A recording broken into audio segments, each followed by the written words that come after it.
if we could come round, we've all got different takes on this.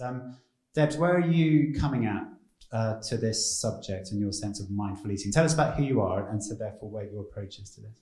Okay, thank you. I'm Debs. I'm a congenital anosmic. So I've obviously never been able to smell anything. And I've always been grateful that I haven't experienced loss. But I do have taste. Obviously, I don't have the flavour, but I do have taste, and I have a limited range of the temperature, cloves and what have you that Stephen just put up. I think where I come at this from is that I do enjoy food, but it's quite functional for me. But I have found a way over the years to maximise my enjoyment of it.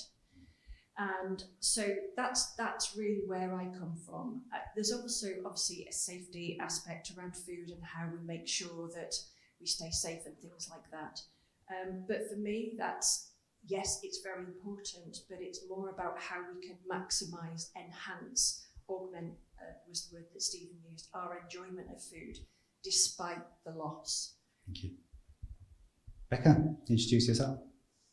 Hi everyone, lovely to be here. So I'm fortunate enough to have all my senses. I'm here in a supporting capacity, and I'm a wine educator based in the southwest of England, and I've recently become an ambassador for Fifth Sense in June, and it's my role to help spread the word wide and far. So amongst all of the people that I teach, and especially, it really dawned on me last year during COVID that I literally take my sense of smell and taste for granted. And wow, what would I do without it? This impact would be massive. It's my livelihood. It is my work. It's been my work for 25 years, tapping into those senses and inspiring others to find that sense of smell and taste when they're working in hospitality. I'm a trained certified sommelier as well, so I teach a lot of people who are working in hospitality. And last year it really dawned on me the impact that it would have on my life if I did lose it. But I realised earlier this year that my grandfather, unfortunately he's dead now, but I learned from my father that my grandfather had been bombed during the war. His barracks where he was based was bombed, and he had a head injury, and he lost his sense of smell and taste. And for the 14 years that I knew him, I never ever knew that he didn't have any sense of smell or taste. And it was unspoken. It was almost like a secret, and it was only after he died that I found this out. So if I can help raise awareness, and that's where I'm coming from, really raising awareness and supporting all of you, because I would love to empower you and inspire you to use your other senses that you do have in enjoying food and drink. That's where I'm coming from to this conversation.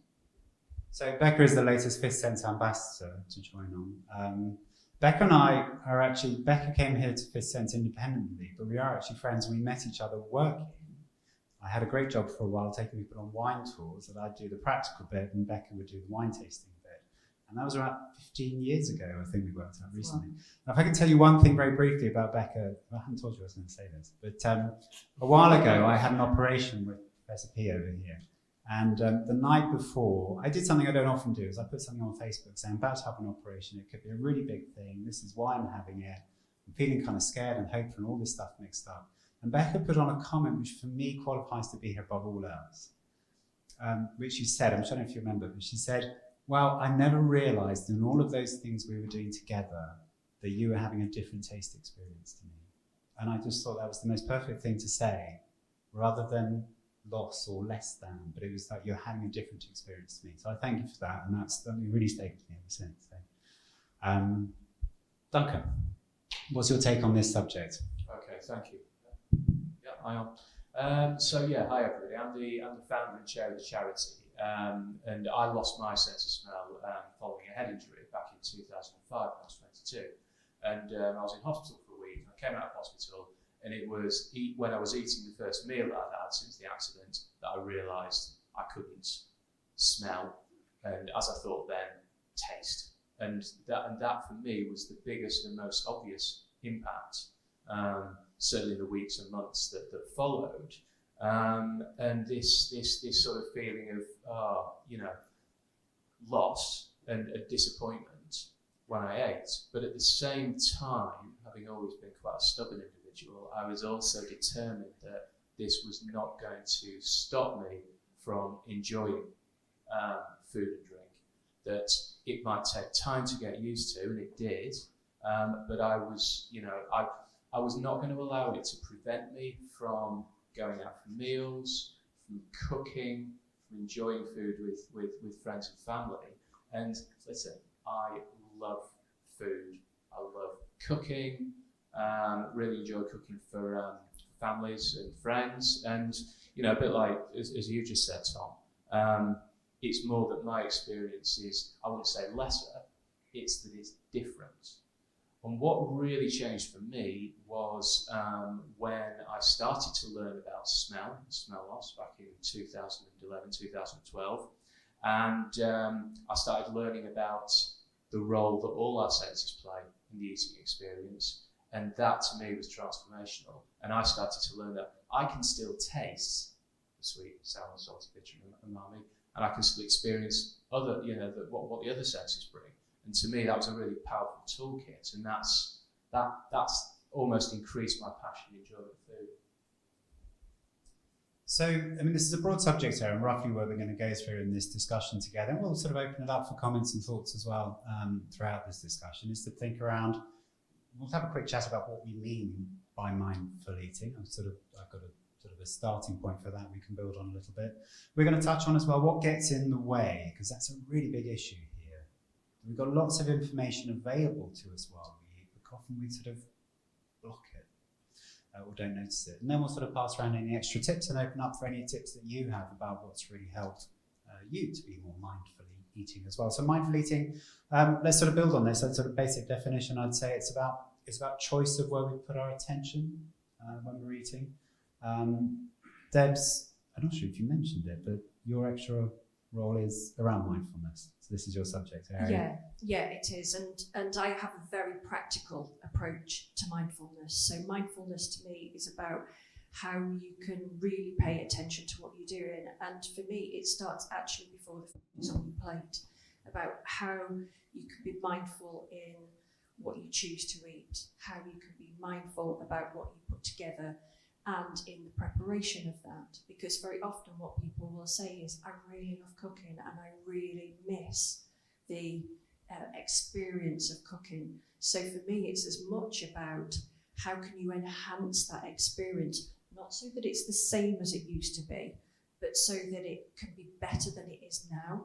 So there's more enjoyment in the preparation, and then it creates more anticipation about what you're going to be eating. Seeing into a bit more detail. Pepper, anything you'd add on to mindful eating and tasting? Yeah, certainly. So really it's about taking a step back before you even start eating, to actually pause and take a moment to really appreciate what's in front of you in terms of food and drink, and using those other senses to appreciate what's there in terms of sight, the colours and the presentation of what's there, sense of even touch for the texture you're about to eat, and sound as well. We'll touch on that in a minute. Any extra to add on to what we mean by mindful eating? For me, it's very much about attention and paying attention to the different elements within a dish or dishes, but sort of going into that with an understanding of the what individual ingredients might do. So there's almost an element of a word that's used in charities quite a lot, signposting. Yeah. So the nuts that I'm adding to this will add a crunchiness to the dish, and then going into eating that dish with that that awareness in your head already of this is what I'm going to expect from it, and this is what I'm then noticing while I'm eating it. So there we sort of got this is where we could head to with our eating, the enjoyment and benefits that can come out of that different place that we put our attention. But I really feel that I was blocked from that experience for a very long time to really be able to celebrate it and also understand what my skill level was. Debs, in your sort of experience, I mean, you've talked a lot about this in our online sessions. What are some of the things that get in the way of us being able to choose to put our attention on something which would really benefit us? I think there are a few things that get in the way, but one of the ones that I hear most regularly is, I don't enjoy eating anymore, or I can't enjoy eating anymore, or I can't go out. And if we think about what we're saying linguistically, what we're doing is creating a definite statement with a full stop at the end. So what we're actually doing is we're giving our brain an instruction. This is the rule to live your life by. And so we create that experience because that's what we're expecting to happen. And so for me, that is a big block to being able to eat mindfully and to being able to enhance our experience of food. So it's about how can we open up our language to create other possibilities. You know, how can we say, well, it's not the same as it used to be, and let me try something else. Let me see if I can enhance what's on my plate to make it taste better or to create a different experience. Let me see if I can try something else.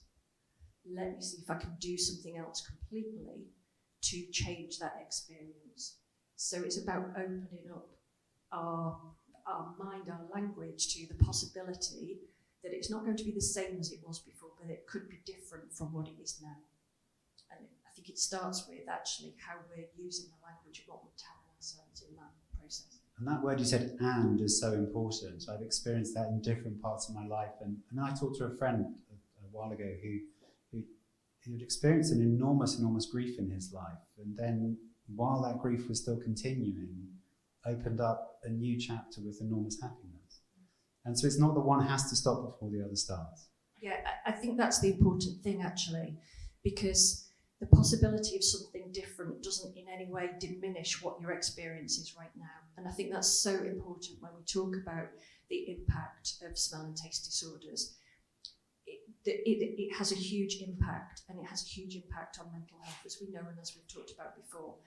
Being open to the possibility that it can be different, or there can be alternatives or something that can enhance it doesn't in any way take away from what you might be feeling now.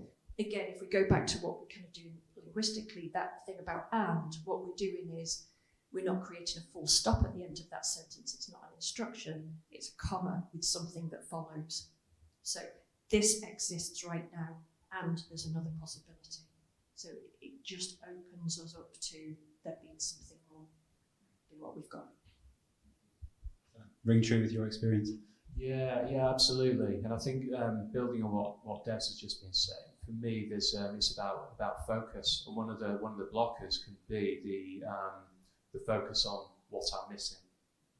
Yeah, and the thing that was transformational for me was through understanding the science, behind eating and drinking, and going, right. So I'd never realised that taste is what comes to the taste buds. That there's sweet, there's sour, there's salt, there's bitter, there's umami, there's all those. I knew of them, but I'd never really thought about it. And then add to that texture and temperature.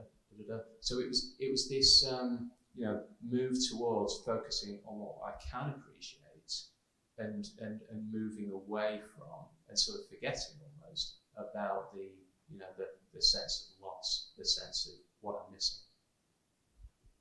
And I know, I just want to add on that, I really appreciate this and how powerful it is, and I also recognise that it's difficult. There hasn't been a single day over the last 31 years or so that I haven't thought about that and that I'm not. It's a really strong drumbeat to be able to pull myself back up again. So it's quite a lot of, it does take work and persistence, and I guess that's the same across mindfulness work as well, and this is no different at all. Yeah, absolutely. It's not a once and done. It's not something that you can all of a sudden decide, right, today I'm going to have a different experience of food and I'm going to do this and everything's going to be okay. It's not that.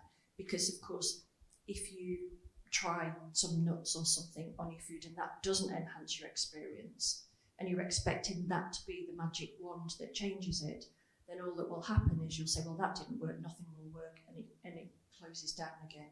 It's more about it being an exploration of a number of different things over a period of time that builds on what you've got, rather than one thing that you'll do once that will close the gap between what you used to have and what you've got now. And in between the competition inside our brains, I might have a very loud signal saying you're not getting this, but a quiet signal offering this new experience out. How do we go about, well, we're not going to come across to how to do that, but is it a case of just repeated tuning in that helps? Yeah, it is, and that's of course part of the mindfulness. It's tuning in, and I think the other part of the mindfulness is actually about tuning out the external noise too, to a really large extent, because as much as you'll hear us talk today about mindful eating and about what you could do, that's based on our experience or research or professional knowledge, but you are the best determiners of what actually works for you, and there's no one size fits all. So what works for me, which is I eat one food at a time because I can taste more, might be something that would work for you, but it might not be. So all I would really say is I offer what I do as an option for you to be able to explore, and if you try it and it works for you, great, put it into the kind of the portfolio of things that work for you that you can build on. If it doesn't, fine, disregard it. Don't feel like you've got to do any of what we talk about because anybody said it, and that also goes for the judgment of other people too. Perhaps we'll come back to that, but you know what works for you, so it's finding what is right for you rather than what works for other people or what other people think you should do. Now, I want to spend as much time as we can on sort of tips and ideas and open it up a little bit, but I'm just realising, Becca, I haven't come to you at all on this section. Any thoughts that you had, perhaps in your education, do you relate to this idea of having to really pivot people's attention onto where it should be, needs to be? Yeah, I think it's really important to, step away from sort of the past and opening up this vision for the future and exploration, and it's a journey of discovery, really. Trial and error, trying different things will really, really help. And I know certainly it's just by tuning into it and being aware can actually really help. So let's move on to the next part and stay with you, Becca. Then when you are teaching people in wine tasting, I mean, there was something I just had to think about in the lead up to this, is that so much of what you do happens before they actually pick it up or smell it or taste it. And so there's a lot of structure around that is going to be the same for everybody. Absolutely. So what I would say when you approach food and drink is, first of all, it's that appearance, looking at the appearance of what's in front of you. And with the wine education, it's not just red, white, and rosé wine. Okay, there's a lot more that you can describe it as. We talk about white wines being lemon green or lemon or gold or even amber, and red wines being, they could be purple or ruby or garnet or tawny. And then even to other drinks, like, describing the colour of your cappuccino versus your hot chocolate, or your Coca-Cola has a colour versus your virgin mojito.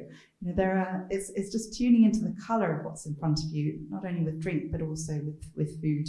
And also the presentation is really key. And with wine tasting, we also talk about looking for what we call legs or tears, the trickles of viscosity clinging to the glass. So that all of that's enhancing the experience from the very word go, in terms of using your sense of sight to really tap into what's in front of you. Pick up what Debs was saying about what is the those sentences, but actually it's sort of opening up new sentences of what can I see, what can that tell me, and then that's quite a rich informational experience that we will have. Yes, it's a rich experience.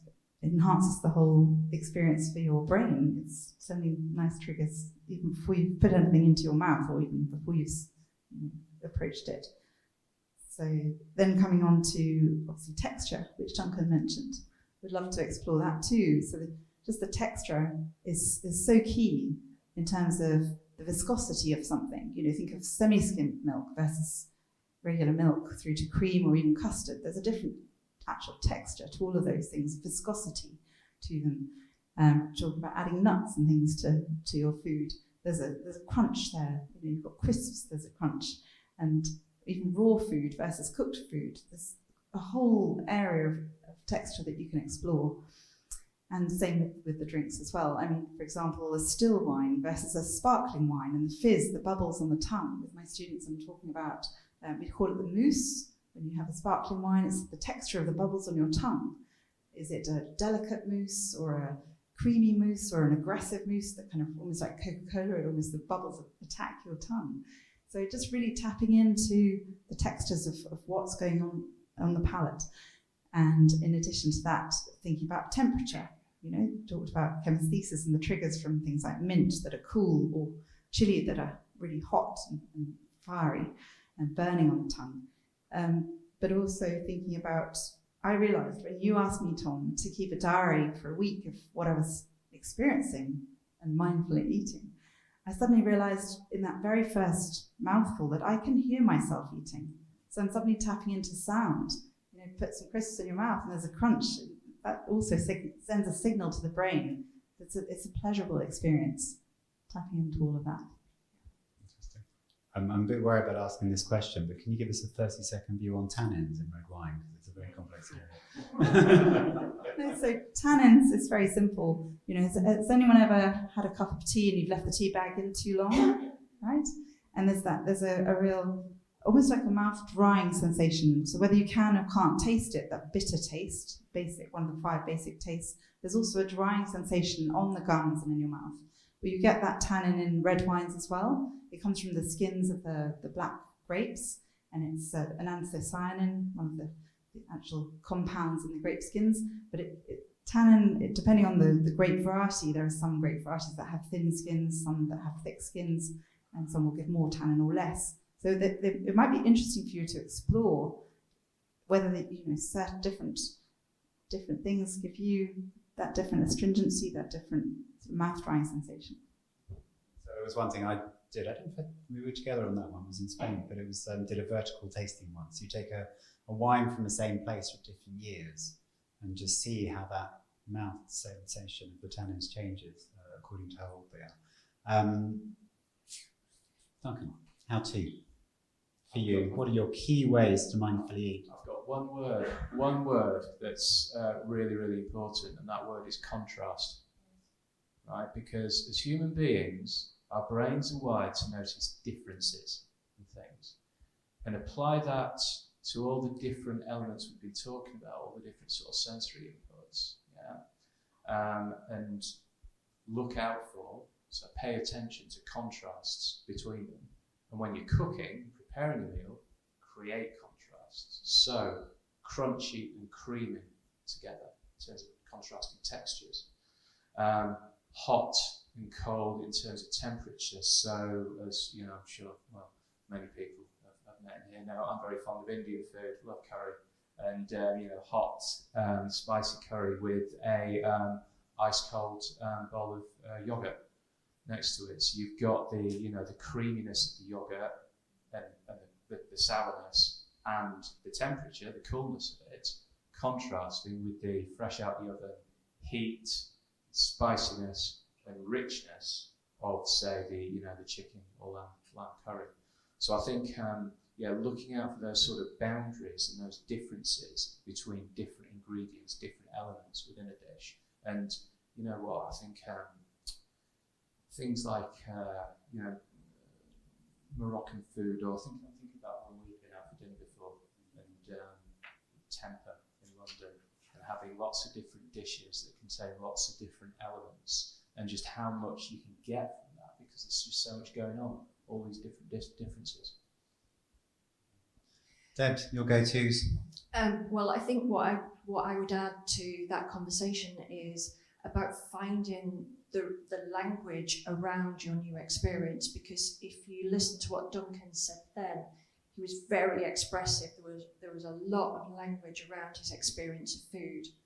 And I think sometimes when I hear people talk about food, not just anosmics, but people generally, they'll say, oh, that tastes like, and then reference another food. And so we don't always have a good vocabulary around our experience of food. And so if we can find ways to describe our experience that don't have to reference something else, something that we might have been able to do, then that will help us to more clearly kind of understand our own experience. And it came from sort of when I was first diagnosed with an Osbury in the mid-90s, and the consultant asked me if I could taste, and I said yes. And he said, how do you know you can taste? And I went, because I can taste. But how do you know you can taste? And so I had to really explore, how do I know I can taste? I mean, that was before I knew anything about the difference between taste and flavour.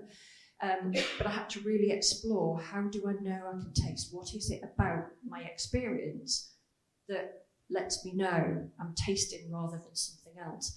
But even then, I mean, that's 25 years ago, but I had a conversation with Carla yesterday, and she said, what do you get from wasabi? And I went, and I didn't have the language to talk about my experience. I couldn't describe to her what it was that I got, even though I do have an experience. And so I think it's, and it really, thank you for that, because it really, really highlighted that to me yesterday, that despite me knowing that, there is still part of my experience that I just couldn't talk about or couldn't describe in a way that helps people to understand. And so I just think it's really helpful for us to be able to really think about what it is that we experience and how we might describe that to ourselves, but to other people too, so that they have a better understanding. Thank you. I'm trying to think what my key ones are these days. I mean, I'm a bit obsessive about cooking. I love the sort of concentrations, which is, I'm fascinated about that. The sort of, one of the things I can really taste is wateriness. So I enjoy sort of getting that point on the things that I cook. It means I can overcook a few kind of vegetables, probably beyond that point. But something like something like a courgette, keep cooking it, and it comes into this nice creamy sweetness. But if you eat it just a little bit, it's just what do you call it? Some watery, I think you watery something or other. You call it something rude once. So I like that, and I also enjoy sort of seasoning. I'm sort of playing around with something at the moment to see how little of a sauce I can have on my tongue, so I can taste it seasoned correctly. Just things like that. I did a while ago an experiment with milk. If you get a milk which is totally fresh, so it's got about a week before it's sell by, and get another one which is maybe sell by today or tomorrow, and just do a taste test in between the two. And I got to a point that I can taste if a milk is off quicker than my wife can smell it on the tongue. There's a change in sort of that tongue sensation that Becca was talking about. It's a slightly different one, but there's a pinching that a slightly sour milk has that a fresh one doesn't, for example. So I enjoy that sort of playfulness about it, and just seeing in the kitchen, and also enjoying doing that with my kids as well. It sort of helps open up that discussion. We are, speaking of food, right up to lunchtime. What we're going to do is actually have a little session afterwards just to gather your thoughts and reflections. But just to close up, thank you very much to these three up here. Thank you very much.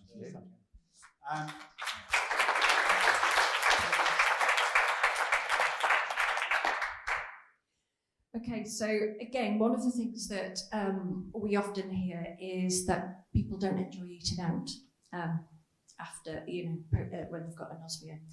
And obviously we're going to break for lunch now. So what we thought it would be useful to do is, obviously we've talked about various things over the course of the last 40 minutes or so that might help. And so what we'd like you to do is to go to lunch and try one of the things that we've talked about, and really pay attention to it, be mindful about it, and see if it is something that does enhance or improve your experience of eating in some way. Thank you. So there's your challenge. We'll have a quick chat about it when we get back in after lunch. Lunch break is for 1 hour. It's through the bar area here. If you've got any questions about anything at all, we are around. Enjoy your lunch, and at least taking a few moments of that, being mindful of what you're eating. Fantastic. See you after lunch.